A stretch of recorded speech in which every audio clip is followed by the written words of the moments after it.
आज किसी अहीं छा को चेदा मजी जत अरे हर कहीं जी गालन ते लगना वारा ओ मुझा प्यारा मुवाड़ो मोड़े वे दिलड़ी तोड़े वे हर कहीं जी गालन ते लगना वारा अरे हर कहीं जी गालन ते लगना वारा ओ मुझा प्यारा मुवाड़ो मोड़े वे दिलड़ी तोड़े वे हर कहीं जी गालन ते लगना वारा अरे हर कहीं जी गालन ते लगना वारा ओ मुझा प्यारा अरे हर कहीं जी गालन ते लगना वारा ओ मुझा प्यारा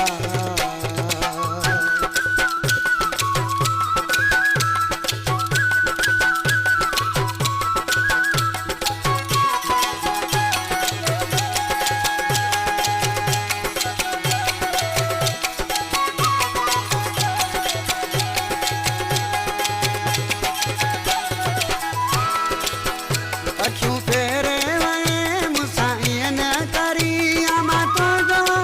से मुझा बरमो रखिया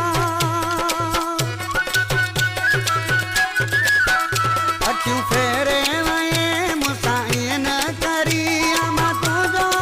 से मुझा बरमो रखिया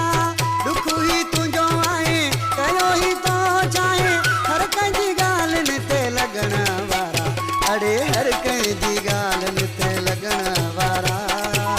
ओ मुझा प्यारा मुहाड़ो मोड़े में दिलड़ी तोड़े में हर कहीं जी गालन ते लगना वारा अरे हर कहीं जी गालन ते लगना वारा ओ मुझा प्यारा अरे हर कहीं जी गालन ते लगना वारा ओ मुझा प्यारा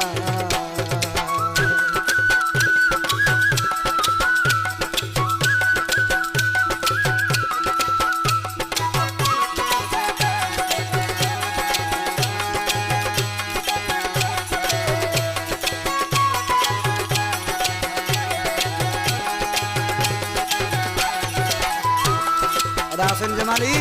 बिना ब्यास छा तो चए रात न जू रातू वेंदो हुए काथे घुमे आई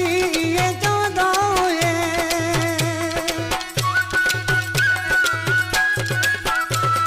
रात न जू रातू वेंदो हुए काथे घुमे आई ये चवंदो हुए हाणे तू साॻियो आई पुछंदो मूंखां नहीं हर कहीं गालन ते लगना वारा अरे हर कहीं जी गालन ते लगना वारा ओ मुझा प्यारा अरे हर कहीं जी गालन ते लगना वारा ओ मुझा प्यारा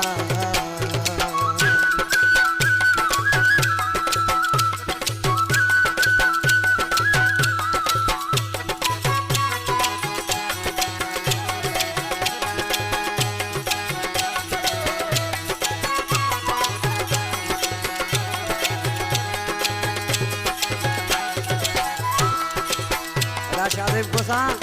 आज के तो मुझे जानी तुझी हाने आगी दिल ना है